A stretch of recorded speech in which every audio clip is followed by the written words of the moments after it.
at the traffic for Baskets Galore. So whether the traffic was from paid ads, whether it was from things like word of mouth, social media.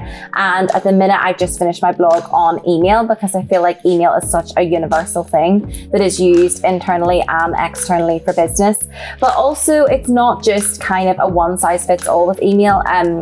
It can bring as well it can bring its problems, it can bring its issues as well, especially in terms of customers. So that could be with kind of oversaturation of emails and things like that. So it is just looking at how to use that correctly and how that we ensure our customers are not being bombarded and getting emails with the right information and things like that in it.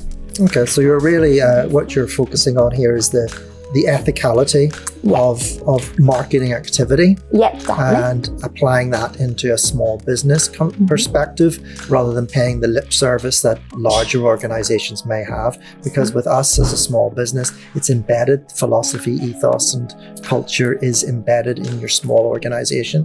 So that's your focus over this next 6 to 8 weeks. Would that be correct and fair? Yes. Now, how are you going to post on that? What's your targets? How are you going to suggest to anybody watching or reading your content that this is a small business that actually thinks about ethics in terms of its marketing activity? Well, as I mentioned earlier, I was saying that being in a small business is really good for learning about things like ethics because the transparency is there. You get closer with the people who make the big decisions when it comes to things like ethics.